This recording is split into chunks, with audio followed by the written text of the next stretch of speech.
Police પ્રશાસન police પ્રશાસન DSP collector હાય રે ભાજપ હાય રે ભાજપ હાય રે ભાજપ જય જય જય જય જય ભીમ જય ભીમ જય ભીમ જય જય જય જય જય ભીમ જય ભીમ જય ભીમ જય ભીમ સર્વ સમાજ સંગઠન એક દલિત પરિવારના દીકરાને જે આત્મવિલોપન કરવા માટે જે મજબૂત કર્યા ત્યારબાદ આજ સુધી પણ પોલીસ કોઈ પણ ધરપકડ કરી નથી. આજે 1 તારીખનો બનાવ છે અને સામેવાળા આરોપીઓ રૂપિયાના દબાણથી હાઈકોર્ટ જાય છે.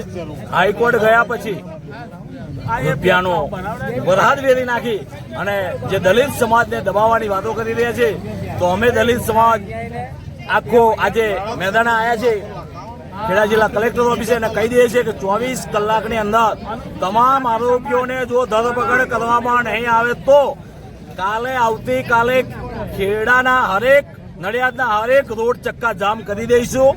જ્યાં સુધી ન્યાય નહીં મળે ત્યાં સુધી એક પણ રોડ 24 કલાક પછી ખુલશે નહીં. અને જો એમાં કંઈક પણ બનાવ બનશે તો તેનો તમામ જવાબદાર પોલીસ પ્રશાસન અને ખેડા જિલ્લાના કલેક્ટર સાહેબ રહેશે.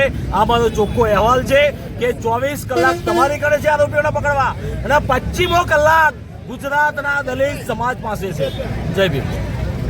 જય પાટીલ નામના અનુસૂચિત જાતિના વિદ્યાર્થીનું 1/2/26ના રોજ આત્મહત્યા થયેલી કોલેજ પ્રશાસનના માનસિક ત્રાસના કારણે. એની પોલીસ પ્રશાસને 4 તારીખે એફઆઈઆર નોંધી છે, પરંતુ આજે 10 દિવસ જેવો સમય થવા આવ્યો છતાં પણ પોલીસ પ્રશાસન તેની ધરપકડ કરતું નથી. સામેવાળાઓ પાસિંગ પિટિશન હાઈકોર્ટમાં કરી છે. હાઈકોર્ટે એમની પિટિશન માન્ય રાખી નથી કે ધરપકડ સામે કોઈ સ્ટે આપ્યો નથી. છતાં પણ કયા સંજોગોમાં પોલીસ પ્રશાસન અને કલેક્ટર સાહેબ આરોપીને છાવરી રહ્યા છે એ અમારા માટે અમને સમજાતું નથી. હવે અમારી ધીરજનો અંત આવી ગયો છે. અમે કાયદો હાથમાં લઈએ એ પહેલાં 24 કલાકનું અલ્ટિમેટમ આપીએ છીએ કે તમે તાત્કાલિક આરોપીઓની ધરપકડ કરો, નહીં તો જે કંઈ થશે એના માટે જવાબદાર અમે નહીં રહીએ. હવે અમારી ધીરજનો અંત આવી રહ્યો છે. આરોપીઓ વગદાર છે, પૈસા પાત્ર છે, કોઈ પણ રીતે છટકી જવા માગે છે અને અમે સુપ્રીમ કોર્ટ સુધી લડીશું, પણ આ મામલામાં અમે ન્યાય લઈને જ રહીશું.